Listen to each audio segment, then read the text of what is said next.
Hi friends, नमस्ते। मैं हूँ योगनाथ सर। आप सभी का सबसे पहले यूट्यूब चैनल यूरोम एकेडमी हार्दिक स्वागत है। दोस्तों आज के वीडियो में हम उसी टॉपिक को कंटिन्यू कर रहे हैं।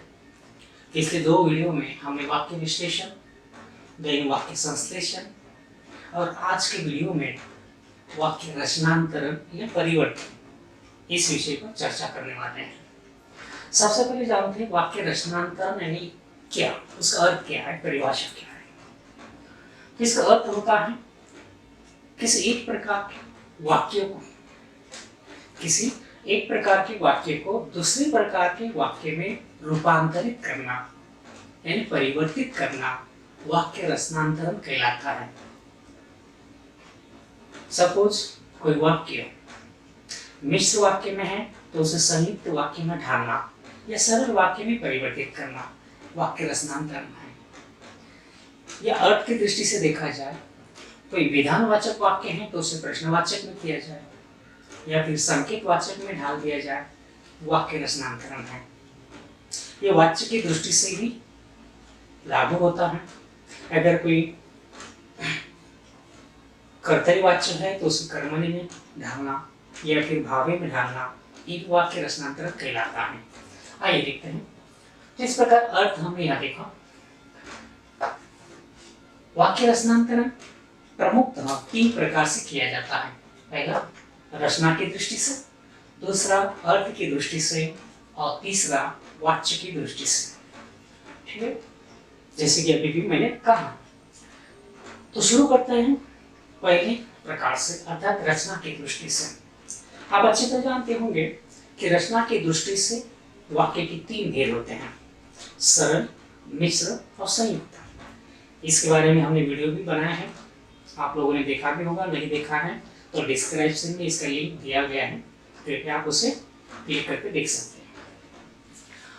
तो रचना की दृष्टि से तीन प्रकार के वाक्य होते हैं, जैसे सरल, मिश्र और संयुक्त। अब इन तीन प्रकारों से हम 6 प्रकारों के वाक्य बना सकते हैं।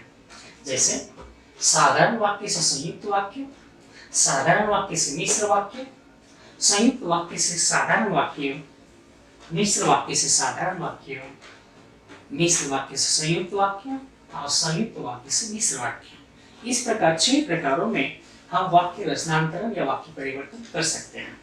तो शुरू करते हैं पहले से। यहाँ मैंने कुछ उदाहरण लिखे हैं। ये उदाहरण एक प्रकार के हैं, उनको हमें दूसरे प्रकारों में ढालना है, परिवर्तित करना है।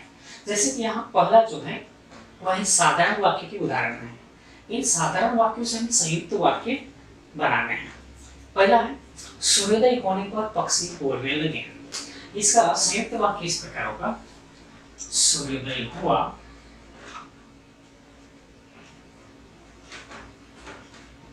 और पक्षी बोलने लगे। ओके, दूसरा है रात को आकाश में तारों का मेला लग गया। इसको हम इस प्रकार बना सकते हैं, रात हुई और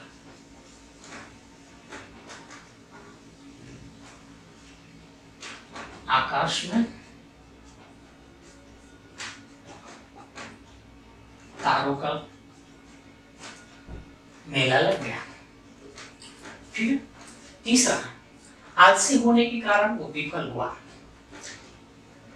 याद रहे, संयुक्त वाक्य किसे कहते हैं, इसका अर्थ आपको पता होना चाहिए, तभी आप साधारण वाक्य का संयुक्त वाक्य बना सकते हैं। संयुक्त वाक्य वो होता है जिसमें 2 स्वतंत्र वाक्य किसी योजक के द्वारा जोड़े जाते हैं। तो हमने जैसे कि यहाँ 2 वाक्यों को योजक के द्वारा जोड़ा तभी संयुक्त वाक्य कहलाया। यहाँ पर भी रात हुई और आकाश में तारे या तारों का मेला लग गया। यहाँ पर भी 2 वाक्य हैं जो और इस योजक से जोड़े गए हैं। तो इस प्रकार और, किंतु, परंतु, इसलिए, इस प्रकार के जो योजक होते हैं इनके द्वारा 2 स्वतंत्र वाक्य जोड़े जाते हैं, तभी वो संयुक्त वाक्य कहलाता है। ठीक है, अगर योजक को हटा दिया जाए तो भी संयुक्त वाक्य से निकलने वाले दोनों वाक्य स्वतंत्र रूप से अपने अर्थ व्यक्त कर सकते हैं, उन्हें एक दूसरे पर डिपेंडेबल नहीं रहना पड़ता। तो तीसरा उदाहरण देखते हैं। आलसी होने के कारण वो विफल हुआ। इसका इस प्रकार होगा, वह आलसी था। ये पहला वाक्य हो गया, इसलिए विफल हुआ। ठीक है, आइए आप समझदार हो, समझ जाओगे। चौथा वाक्य है साधारण, सन्यासी आशीर्वाद देकर लापता हो गया। इसका संयुक्त वाक्य इस प्रकार होगा, सन्यासी ने आशीर्वाद दिया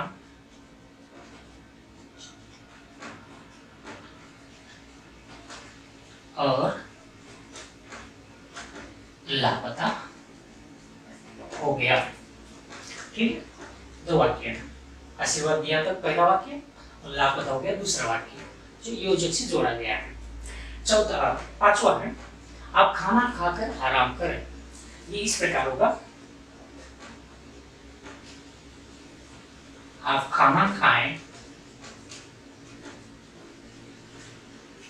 और आराम करें। आप खाना खाएं और आराम करें। पहला वाक्य खाना खाएं, दूसरा आराम करें। छठा और अंतिम वाक्य है, प्रातःकाल होने पर चिड़िया चहचहाने लगी। यह संयुक्त वाक्य में इस प्रकार होगा, प्रातःकाल हुआ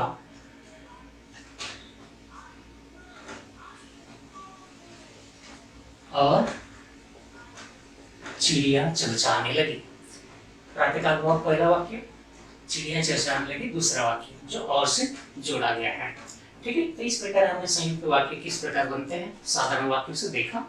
अब दूसरा प्रकार साधारण वाक्य से मिश्र वाक्य।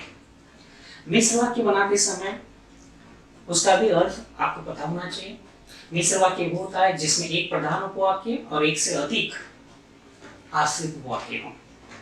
राइट, सरल वाक्य तो आपको पता ही होगा, जिसमें एक उद्देश्य और एक से अधिक आश्रित, एक से अधिक विधेय होते हैं। विधेय यानी क्रिया और उद्देश्य यानी सब्जेक्ट करता। ठीक, तो मिश्र वाक्य ऐसा कि जिसमें एक प्रधान उपवाक्य हो और एक से अधिक आश्रित उपवाक्य, एक भी हो सकता है। साधारण वाक्य है, साधारण वाक्य से हमें करना है मिश्र वाक्य। साधारण वाक्य है, टोपी वाला बाबू कहाँ गया। इसका मिश्र वाक्य इस प्रकार होगा, सॉरी,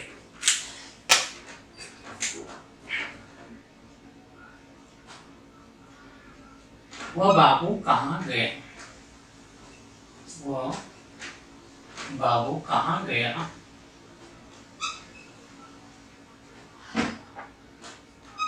जिसने टोपी पहन रखी थी।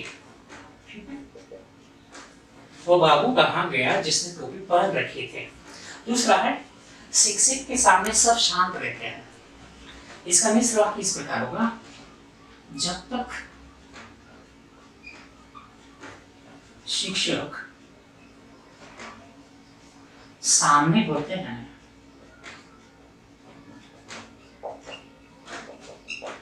कौमा सब शांत रहते हैं। जब तक शिक्षक सामने होते हैं सब शांत रहते हैं। कौमा को हटा दिया जाए तब तक भी लिख सकते हो, जब तक शिक्षक सामने होते हैं तब तक सब शांत रहते हैं। इस प्रकार भी बना सकते हो, या फिर तब तक की जगह कौमा लगा सकते हो। ठीक, तीसरा है, सोने की चिड़िया कहलाने वाला ये वही भारत है। इसका मिश्र वाक्य इस प्रकार होगा, ये वही भारत है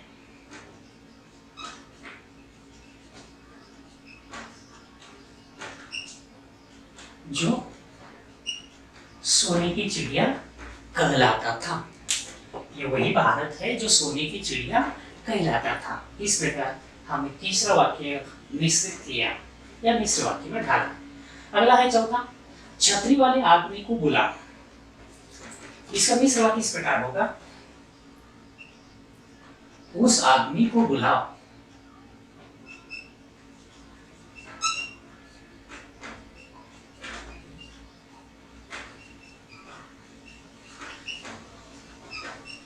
जिसके पास छतरी है। उस आदमी को बुलाओ जिसके पास छतरी है। इस प्रकार मिश्रित वाक्य बन जाएगा। अगला है वह जूते खरीदने के लिए बाजार गया। साधारण वाक्य है, वह जूते खरीदने के लिए बाजार गया। इसका मिश्र वाक्य इस प्रकार होगा, क्योंकि उसे जूते खरीदने थे, इसलिए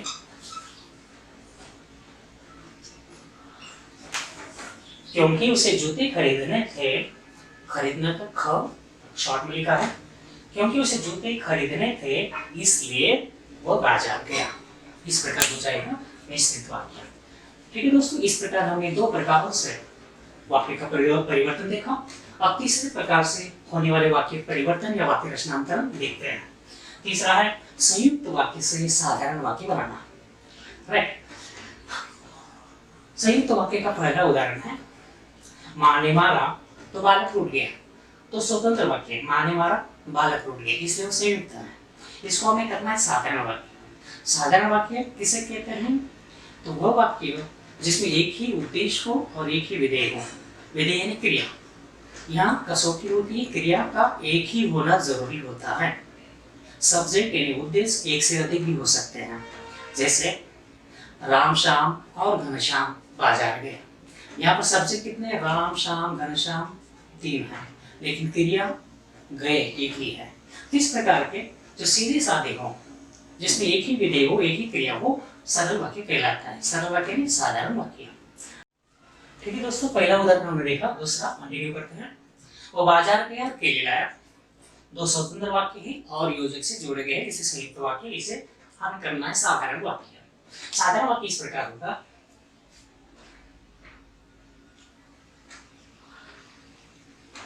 वह बाजार जाकर केले लाया। और बाजार जाकर केले लाया, और निकाल दो। वो बाजार जाकर केले लाया। इस प्रकार साधारण वाक्य होगा। तीसरा है, सुबह पहली बस पकड़ो और शाम तक लौटाओ। यहाँ पर भी दो सेंटेंस है और योजक से जुड़े गए, इससे संयुक्त है। इसको साधारण वाक्य इस प्रकार बनाएंगे, सुबह की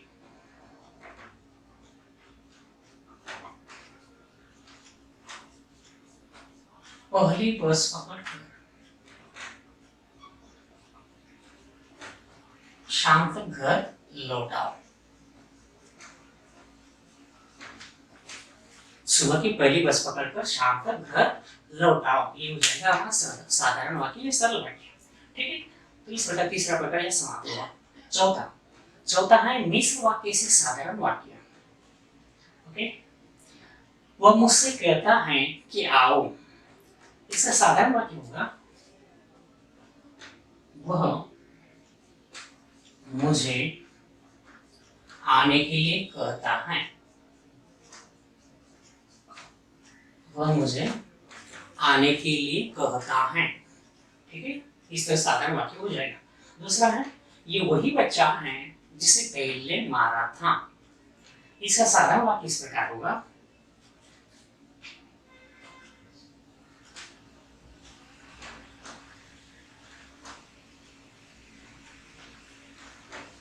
यही बैल से आहत बच्चा है।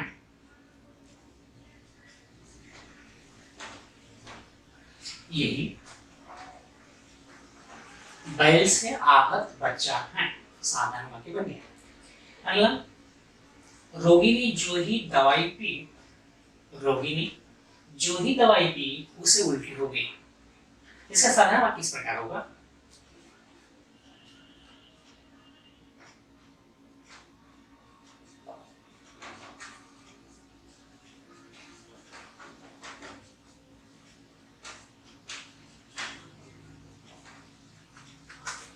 रोगी को दवाई पीते ही उल्टी हो गई। रोगी को दवाई पीते ही उल्टी हो गई, ये हो गया साधारण वाक्य। ठीक है दोस्तों, यहाँ चौथा प्रकार खत्म हुआ। पांचवा है मिश्र वाक्य से संयुक्त वाक्य। राइट, मिश्र वाक्य है पहला, मेरे पिताजी वे हैं जो पलंग पर लेटे हैं। इसका संयुक्त वाक्य इस प्रकार हुआ। संयुक्त है दो वाक्यों से बना हुआ वाक्य, तो हमें इस वाक्य को दो वाक्यों में ढालकर योजक से जोड़ना है और बनाना है। तो कैसे बनेगा? वे मेरे पिताजी हैं और पलंग पर लेटे हैं।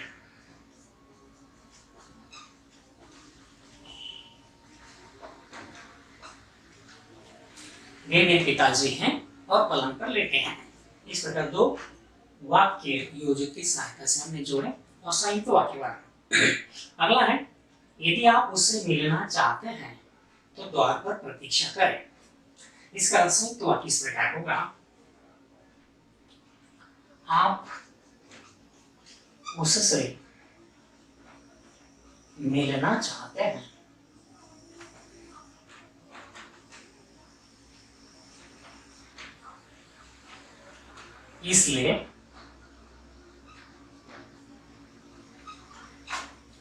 इसलिए द्वार पर प्रतीक्षा करें। आप उससे मिलना चाहते हैं इसलिए द्वार पर प्रतीक्षा करें। ये हो जाएगा संयुक्त वाक्य, क्योंकि दो वाक्य हैं और दोनों को इसलिए इस योजक से जोड़ा गया है। अगला और अंतिम वाक्य है मिस्र का। संगम उस स्थान को कहते हैं जहां दो नदियां आकर मिलती हैं। इसका संयुक्त वाक्य इस तरह होगा,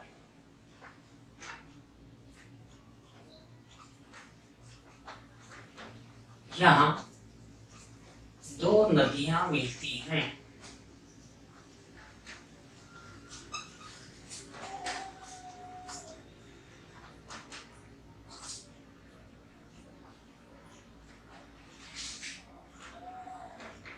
तथा यहाँ दो नदियां मिलती है तथा इसे संगम कहते हैं। दो सेंटेंस और तथा इस योजक से हमने जोड़ा तो संयुक्त बन गया। यहाँ दो नदियां मिलती हैं, पहला इसे संगम कहते हैं, दूसरा ये दोनों वाक्य तथा इस योजक से जोड़ा, परिणाम स्वरूप संयुक्त वाक्य बन गया। ठीक है दोस्तों, अब पांचवा प्रक्रिया खत्म हुआ। छठा है संयुक्त वाक्य से मिश्र वाक्य।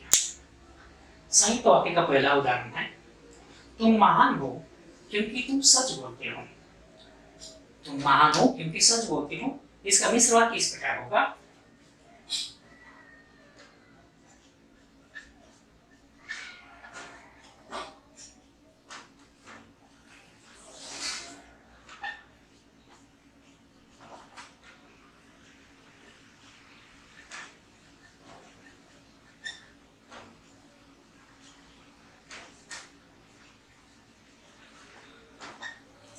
तुम महान इसलिए हो या तुम इसलिए महान हो क्योंकि तुम सच बोलते हो। ठीक है, मिश्र वाक्य बन गया। दूसरा है, नीरजा ने कहानी सुनाई और नमिता रो पड़ी। नीरजा ने कहानी सुनाई और नमिता रो पड़ी, दो वाक्य है, योजक और से जोड़े गए हैं। इसको मिश्र वाक्य में डालना है। कैसे बनेगा? तो इस तरह बनेगा, नीरजा ने ऐसी कहानी सुनाई कि नमिता रो पड़ी। राइट, नीरजा ने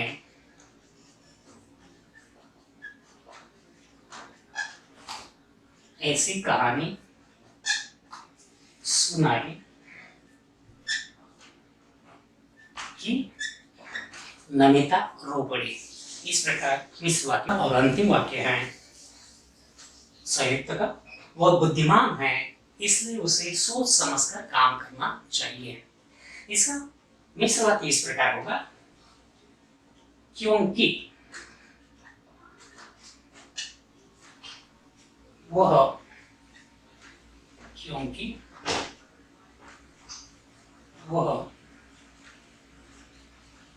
बुद्धिमान है इसलिए है के बाद कॉमा,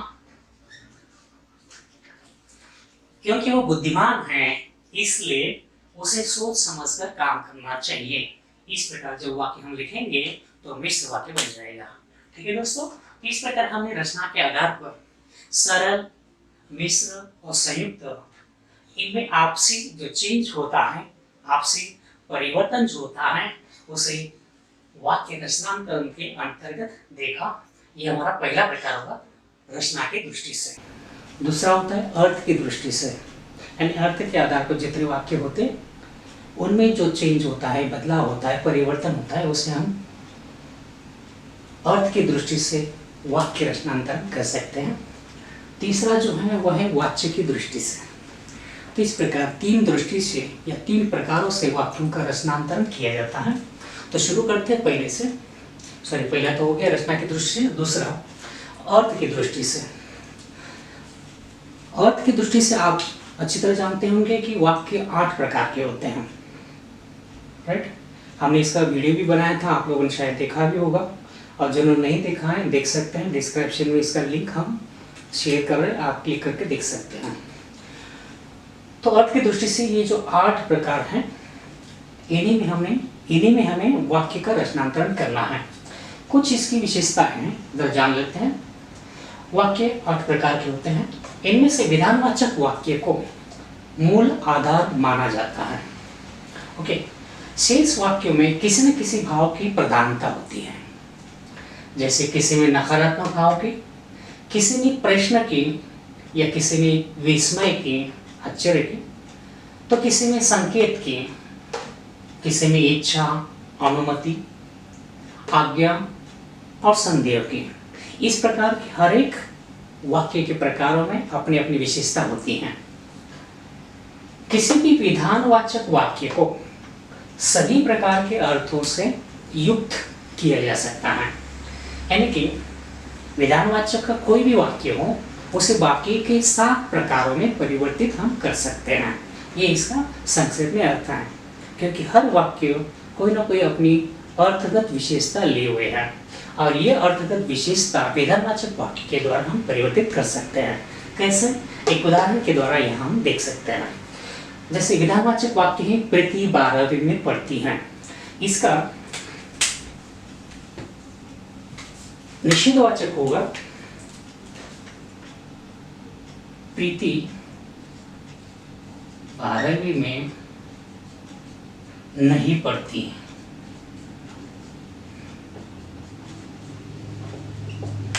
ओके, नहीं आ गया निषेधवाचक। तीसरा है प्रश्नवाचक।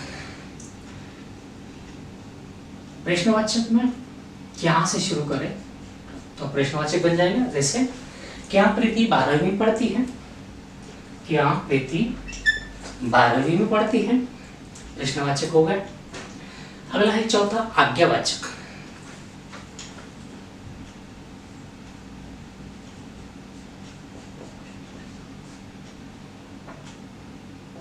प्रीति तुम 12वीं में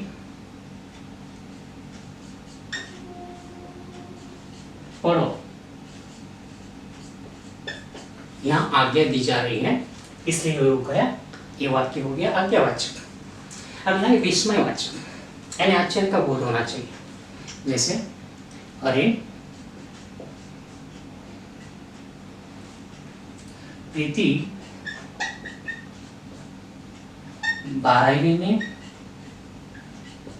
पढ़ने लगी।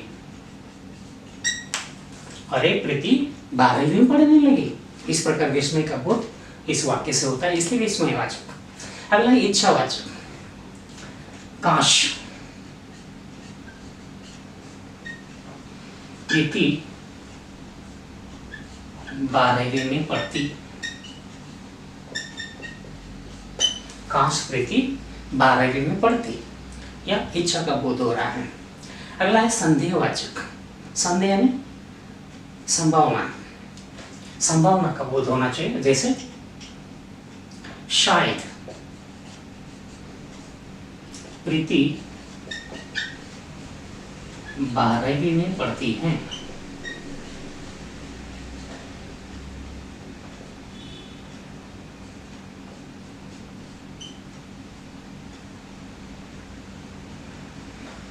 ये हो गया संदेहवाचक। संदेह का बोध हो रहा है, इसलिए संदेहवाचक। आखिरी है संकेतवाचक। संकेतवाचक है ना, दो ऐसे उपवाक्य जो एक दूसरे पर डिपेंड हो। जैसे यदि अनुमति हो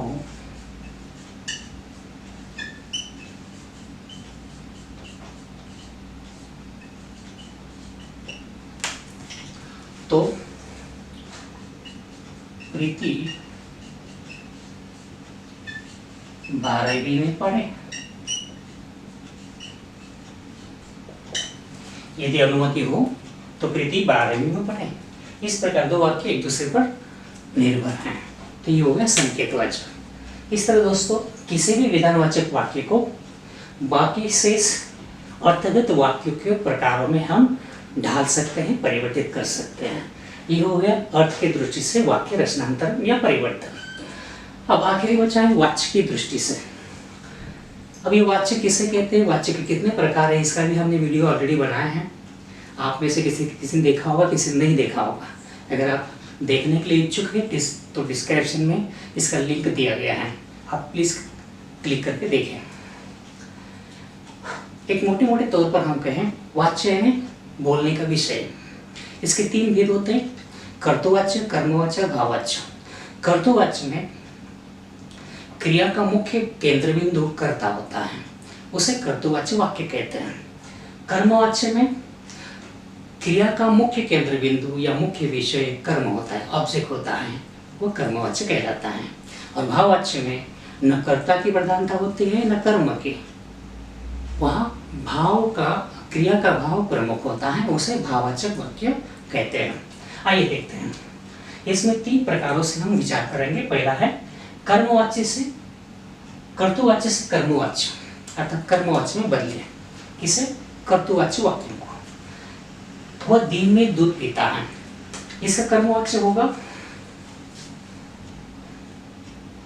उसके द्वारा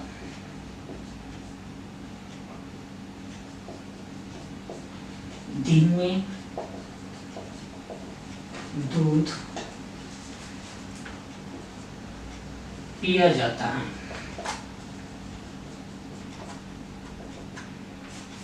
उसके द्वारा दिन में दूध पिया जाता है। पक्षी आकाश में उड़ेंगे, पक्षी आकाश में उड़ेंगे, इसका कर्मवाच्य होगा पक्षियों द्वारा आकाश में उड़ा जाएगा। पक्षियों द्वारा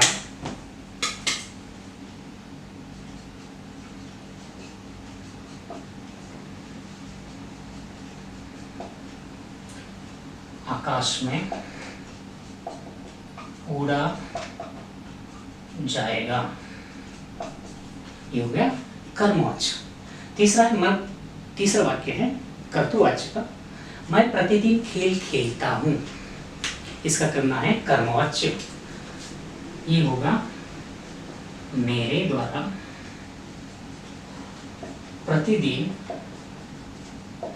खेल खेला जाता है। मेरे द्वारा प्रतिदिन खेल खेला जाता है, ये हो गया कर्मवाच्य। ठीक है दोस्तों, कर्मवाच्य बनाते समय द्वारा या से लगाया जाता है। ओके, और यहाँ कर्म की प्रधानता होती है। ठीक है, अगला दूसरा प्रकार है भाववाच्य में बदलिया। गधे हंस नहीं सकते, इसका भाववाच्य होगा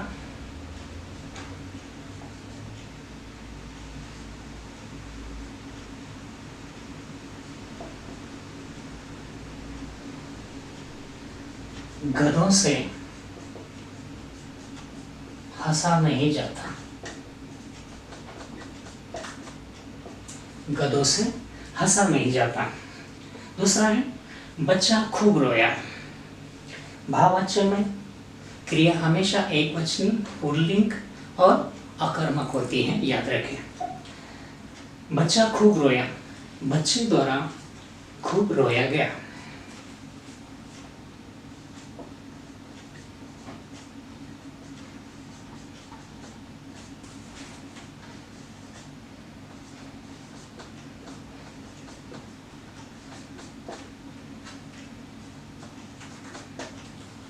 बच्चे द्वारा खूब रोया गया।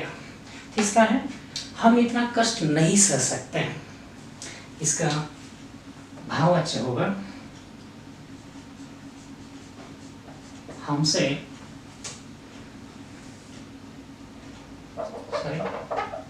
हमारे द्वारा इतना कष्ट, हमारे द्वारा इतना कष्ट नहीं सहा जाएगा।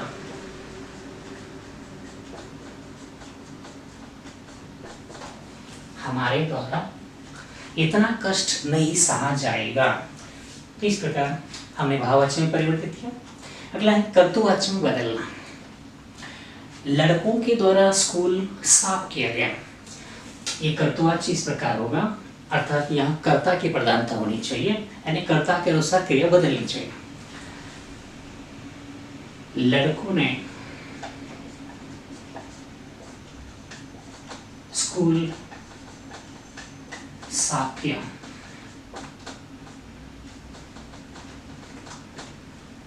ठीक है, ये हो गया कर्तृवाच्य, क्योंकि लड़कों से क्रिया बदलती हैं, यानी कर्ता की प्रधानता है।